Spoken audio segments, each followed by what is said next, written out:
এই যে প্যান্ডেল হয়েছে 7 দিনের জন্য, 7 দিন পর প্যান্ডেলটা ভেঙে যাবে, 7 দিন পর লাইটটা খুলে নেবে, 7 দিন পর এই স্টেজ থাকবে না, 7 দিন পর আপনারা কেউ আসবেন না, 7 দিন পর সব শেষ হয়ে যাবে। কিন্তু একটা জিনিস শেষ হবে না, যে কথাগুলো আপনার হৃদয়ে যাচ্ছে সেই কথাই আপনার জীবনে উৎসব নিয়ে আসবে, নব নব উৎসবের আনন্দ দেবে।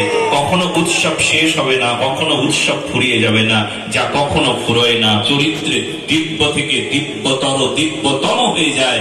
আর চরিত্রবান মানুষ হন, উদার হন, মহান হন, যে উৎসব থেকে, যে সংস্কার সংস্কৃতিকে গ্রহণ করে, যে উৎসব থেকে পরমানন্দকে গ্রহণ করে, যে উৎসব আমাদের নতুন নতুন আনন্দের দিকে নিয়ে যায়, কখনো কোনো সময় নিরানন্দ দেয় না, তার নাম মহা মহোৎসব। এ কখনো শেষ হয় না, এই চিরকালের জন্য এই উৎসব আপনাদের হৃদয়ে অবস্থান করে থাকবে। এই জন্য এর নাম মহা মহোৎসব। তো কোনটি মহা মহোৎসব হয়?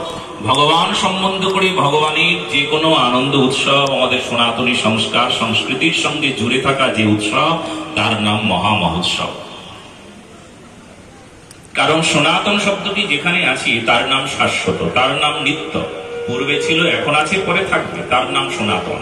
তার মানে নিত্য, শাশ্বত, ও কখনো কোনো দিনও এ শেষ হবে না, ফুরিয়ে যাবে না। আর এই সনাতনের সঙ্গে যুক্ত হয়ে যে উৎসব আমাদের, তার নাম মহা মহোৎসব। তার মানে শাশ্বত কাল ধরে আপনাকে আনন্দ প্রদান করবে, নিত্য আনন্দ দেবে, তার নাম মহা মহোৎসব।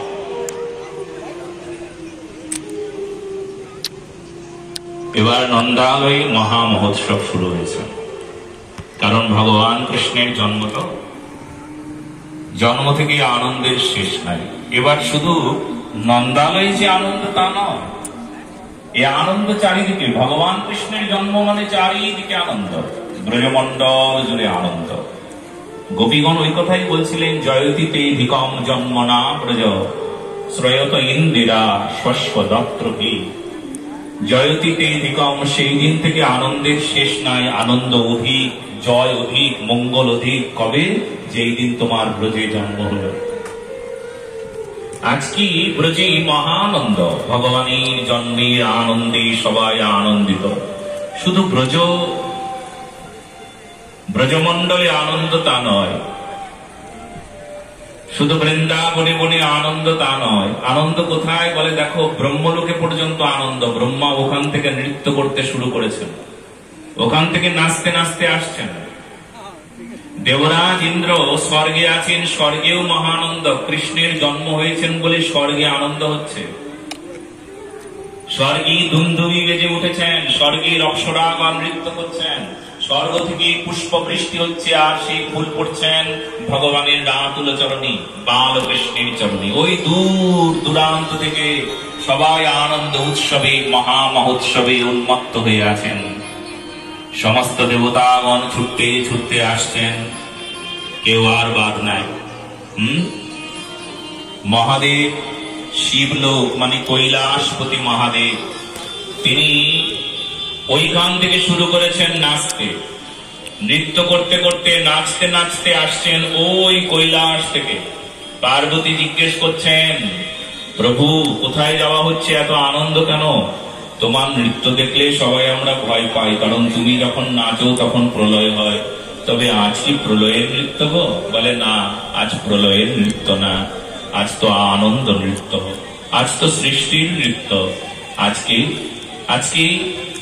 আজকে যে আনন্দ, সে আনন্দ হলো ভগবান কৃষ্ণের জন্মের আনন্দ। তাই সে আনন্দে আস্বাদ নিয়ে সবাই আমরা ছুটে এসেছি, কেউ আর বাদ নাই।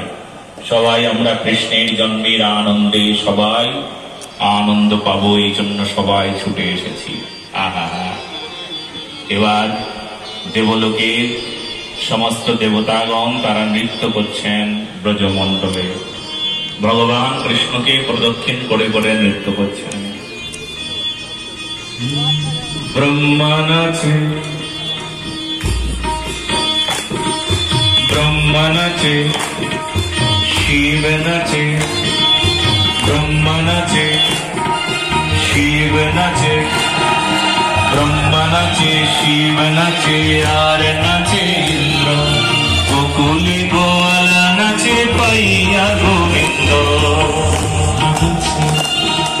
শিব নাচে ব্রহ্মা নাচে শিব নাচে আর নাচে ইন্দ্র, গোকুলে গোয়ালা নাচে পাইয়া গোবিন্দ।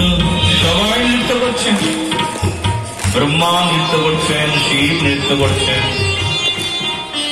দেবরাজ ইন্দ্র নৃত্য করছেন, ব্রজবাসী সবাই নৃত্য করছেন।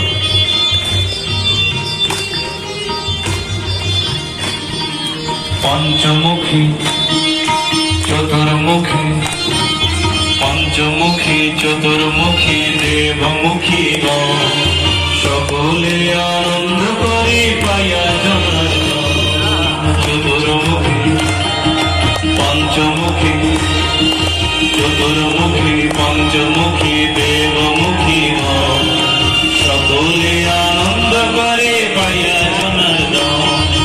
চতুর্মুখী চার মুখ, পঞ্চমুখী মানে 5 মুখ, দেবমুখী মানে দেবতাগণ, সবাই নৃত্য করছেন ভগবান কৃষ্ণকে পেয়ে। মহানন্দে আনন্দ নৃত্য হচ্ছে সবাই। কিন্তু একটা সমস্যা হয়ে গেল গো, ব্রহ্মা নৃত্য করছেন ঠিক আছে,